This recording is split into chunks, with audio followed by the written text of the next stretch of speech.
বন্ধুরা, আর্টিস্ট হয়ে কিভাবে টাকা ইনকাম করা যায় বা আমরা খ্যাপ বলি, খ্যাপ মেরে টাকা ইনকাম করা যায় তা কিন্তু আজকে এখানে বলবো। তো চলো বন্ধুরা, আমরা দেখতে থাকি। এই যে আমার সামনে যে রয়েছে সরস্বতী পূজার মণ্ডপ, এই মণ্ডপগুলো কিন্তু আর্টিস্টরা ডিজাইন করেছে এবং করেছে। এক একটা মণ্ডপে কিন্তু অনেক অনেক টাকা তারা নিয়েছে।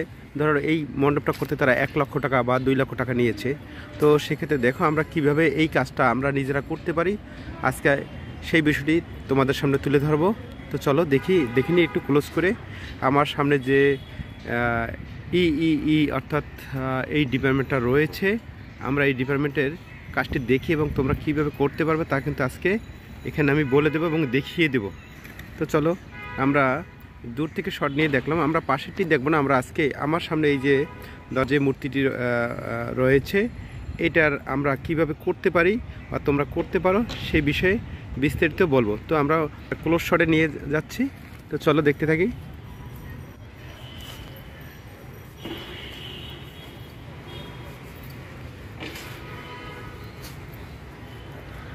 আচ্ছা, নিচ থেকে শুরু করি। মন্দির তো এই যে মূর্তি তো কুমার বানাবে, এটা নিয়ে টেনশন নাই। যদি আমরা এই দিকটা দেখি, এটা হচ্ছে পাতলা বোর্ড যার উপরে ডিস্টেম্বার রং মারা হয়েছে। এদিকেও সেই পাতলা প্লাইউড বোর্ড। এই প্লাইউড বোর্ড দিয়ে জাস্ট স্ট্রাকচারটা প্লাইউড বোর্ড দিয়ে করা হয়েছে, তার উপরে ডিস্টেম্বারের কোড দিয়ে দেওয়া হয়েছে। তাহলে হলো কি একটা ওয়ালের মতন এটা কিন্তু মনে হচ্ছে। এবারে আমরা তার মানে কি আমরা এইটা দিয়ে মূর্তিটা রাখা কিন্তু ডেকোরেটররাই রাখবে। সেক্ষেত্রে এখানে সেই ডেকোরেটরের টেবিল রয়েছে, সেই টেবিলের উপর তারা রাখবে। এটা নিয়ে আমাদের টেনশন নেই। আমাদের টেনশন হলো এই স্ট্রাকচারটা আমরা কিভাবে তৈরি করব। তো এবার আমরা দেখি এই ডিজাইনগুলো কী দিয়ে করেছে। টোটালি ডিজাইনগুলো কিন্তু ককশিট দিয়ে করেছে। তোমরা ডিজাইনগুলো লেআউট করে তারপরে ককশিট দিয়ে ম্যান পাওয়ার নেবে, তোমার সাথে 2-1 জন নিয়ে নেবে যারা এই ককশিটটা সুন্দর করে কাটতে পারে এবং ডিজাইন করতে পারে। তুমি ডিজাইন করে দেবে, অন্যরা কাটবে। এভাবে তুমি সঙ্গীর সাথে নিয়ে নেবে, তাহলে ভালো হবে। তুমি যদি একটা কাজ কন্ট্যাক্ট নাও, তারপরে কিন্তু তোমাকে এভাবে করতে হবে।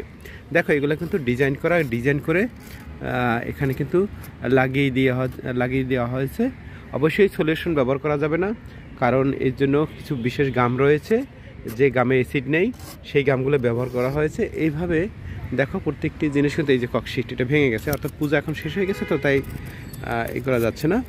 তো যাই হোক, এবারে এর উপরে কিছু কালার করা হয়েছে, যে কালারটা প্লাস্টিক পেইন্ট, অর্থাৎ এটাই কোনো স্প্রে দিয়ে প্লাস্টিক পেইন্টটা করা হয়েছে। তাতে হয় কি, এটা গলে যাবে না। যদি এনামেল কালার ব্যবহার করা হয় তাহলে কিন্তু এই ককশিটে সেই এনামেল কালার থাকে না। মনে রাখবে, এনামেল কালার ব্যবহার করা যাবে না। প্লাস্টিক পেইন্ট তারা স্প্রে দিয়ে এটা করে দিয়েছে, যার ভিতরে সেই কালারের ভিতরে একটু জরি টাইপের বা এই টাইপের যে কালারগুলো পাওয়া যায় সেগুলো দিয়ে কিন্তু করা হয়েছে। এবং এখানে কিন্তু আস্তে একটা রাউন্ড শেপের একটা ককশিট কিনতে পাওয়া যায়। তোমরা ককশিট পাবে, তোমার আনন্দবাজার আছে, ঢাকার আনন্দবাজার, অর্থাৎ বঙ্গবাজারের কাছে আনন্দবাজার, সেখানে কিন্তু এই রাউন্ড শেপের ককশিটগুলো কিন্তু পেয়ে যাবে। এই যে রাউন্ড শেপের যে ককশিটগুলো রয়েছে এগুলো পেয়ে যাবে তোমরা এরকম লম্বা আকারে করে।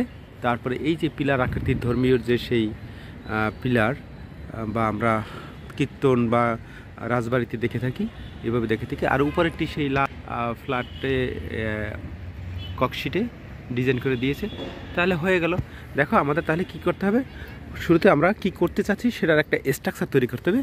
এভাবে একটা স্ট্রাকচার তৈরি করতে হবে এবং এই স্ট্রাকচারের উপরে কিন্তু এই ককশিট ডিজাইন করে এই কাজটি করতে হবে, তাহলে কিন্তু এটি করা যাবে। দেখো, এই স্ট্রাকচারের উপরে এই যে ডিজাইনটা, লাল ডিজাইনটা আছে আমরা দেখতে পাচ্ছি, এই যে ডিজাইনটা, এটা তোমরা করে নেবে এবং একটা বড় জায়গায় বসে এই কাজগুলো করে একবারে নিয়ে এসে কিন্তু সেট। তো যাই হোক, আমরা এই স্ট্রাকচারটা তৈরি, এটা কিন্তু দারুণ করেছে। কিন্তু দারুণ করলেও আমরা জানি আর্টিস্ট এটা কীভাবে হয়। যখন তুমি এই ডিজাইনগুলো বাসায় বসে সব করে নেবে একসাথে, এই যে ডিজাইনগুলো করে দেখতে পাচ্ছি, এগুলো কিন্তু একসাথে তোমরা বাসায় বলতে অর্থাৎ স্টুডিও বা খোলা ময়দানে যেখানে তুমি কাজ করবে সেখানে বসে করে নিয়ে এসে এখানে এসে সেট করবে। শুধু এখানে বসে সেট করবে এই ডিজাইনগুলো, শুধু এখানে সেট করবে। দেখো কত ধরনের ডিজাইন রয়েছে, শঙ্খ রয়েছে, তারপর উপরে লতা পাতা রয়েছে। এই ডিজাইন তুমি কি করবে বা ক্লায়েন্ট তোমার কাছে কি চাচ্ছে সেগুলো কিন্তু মাথায় নেবে। দেখো, এরা কিন্তু এই ডিজাইনটা প্রথমে লেআউট করে দিয়ে দিয়েছে। আমরা আরও উপরের দিকে দেখতে থাকি, ভীষণ সুন্দর ডিজাইন। আরও উপরে দেখতে গিয়ে একটু মট আকারে তৈরি করা হয়েছে। এখন এই কাজগুলো কীভাবে স্ট্রাকচার তৈরি করেছে, এই স্ট্রাকচার তৈরি করার জন্য তুমি আর্টিস্ট, তুমি শুধু নির্দেশনা দেবে, তোমার কাজ করবে কিন্তু একজন ডেকোরেটর অথবা একজন মিস্ত্রি। ওকে, তো আমরা পিছন সাইডে যাই। পিছন সাইডে দেখতে পাচ্ছি, দেখছো, আমরা আর্টিস্ট, আমরা এইগুলো নিজেরা অবশ্যই লোহা দিয়ে মারতে যাবো না, তাহলে আমাদের হাতে অনেক সমস্যা হতে পারে। আমরা এটা মিস্ত্রি দ্বারা এই ছোট কাঠগুলো কিনে এই স্ট্রাকচারটা তৈরি করবো, যাতে তাকে দেখাতে হবে এই স্ট্রাকচারটা আমাকে এখানে বানাতে হবে। আমরা এই পিছনে দেখতে পাচ্ছি যে সেই প্লাইউডের কথা বলছিলাম, পাতলা প্লাইউড, এই সেই পাতলা প্লাইউড। এই প্লাইউডের এখানে কিন্তু আমরা এই জিনিসগুলো কিন্তু আমরা দেখতে পাচ্ছি। এবারে এই মন্দিরটা যে একটু ভিতরের দিকে রয়েছে, এখানে কিন্তু কাপড় রয়েছে, সাদা কাপড়, সাদা কাপড়ে দিয়ে দেওয়া হয়েছে। আমরা দেখাচ্ছি যে এর ভিতরে মন্দিরটা কীভাবে রয়েছে। এই যে মন্দিরটা একটু খোপের ভিতরে, অর্থাৎ একটু ঘরের মতন তৈরি করে যে ভিতরের দিকটা রয়েছে, এর ভিতরের দিকটা কিন্তু এই যে কাপড় রয়েছে, কাপড় রয়েছে। যদি এখানে যে নির্মাণ করেছে সেটা কিন্তু বাইরে থেকে রৌদ্রের আলোতে কিন্তু এই স্ট্রাকচারটা দেখা যাচ্ছে, কিন্তু এটা ডাবল পার্ট হলে দেখা যেত না, বা ককশিট দিয়ে যদি পিছনে সাপোর্ট দেওয়া হতো তাহলে কিন্তু এটা দেখা যেত না, তাহলে টোটালটাই একটা ওয়ালের আকৃতি মনে হতো। এখানে হয়তো এই আর্টিস্ট একটু ভুল করেছে। তা আমরা যখন করব পিছনে একটা ককশিট দিব, যাতে এই স্ট্রাকচারটা না দেখা যায় সেটা আকারে, তাহলে কিন্তু ভালো হবে। যাই হোক, আমরা পিছন সাইডটা একটু দেখে নিই। এবারে আমরা দেখব এত বড় মন্দিরটা যখন তৈরি হবে তখন এটা কীভাবে দাঁড় করানো যাবে।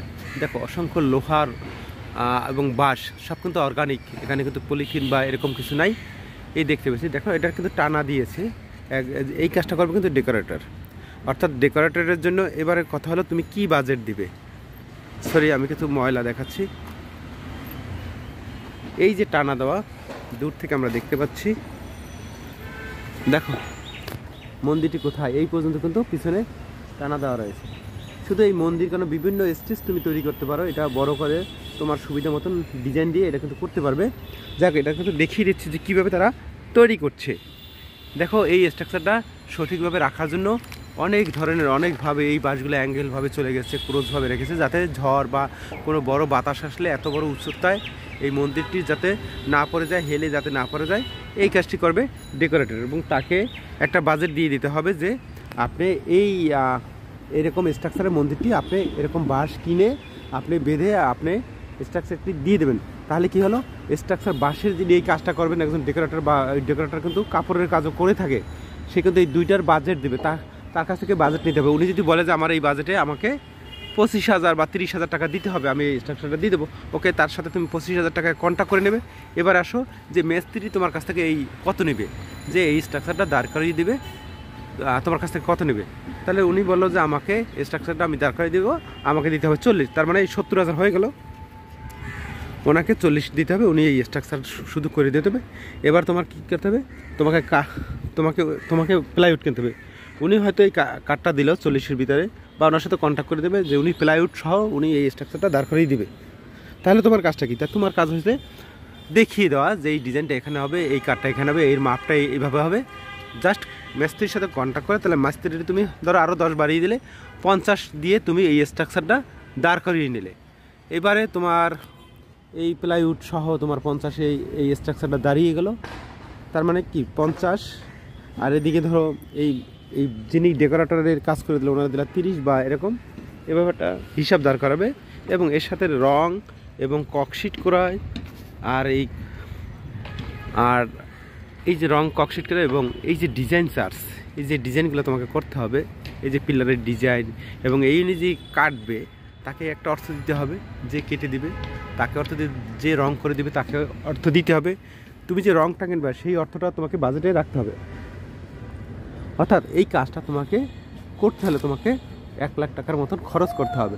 তাহলে তুমি যদি 1 লাখ টাকা খরচ করো, তাহলে অবশ্যই তুমি কাজটা করার জন্য তুমি 2 লাখ টাকা পারিশ্রমিক দাবি করবে। কাজটা 1 লাখ টাকা বলছে এই কারণে, যিনি তোমার সহযোগী 2 জন বা 3 জন থাকবে তোমার সাথে, তাকে কিন্তু সম্মানী দিতে হবে, তার কিন্তু লেবার চার্জ না, তাকে কিন্তু সম্মানী, আর সম্মানটা সেটা কিন্তু সবসময় বরাবর বড় হয়ে থাকে।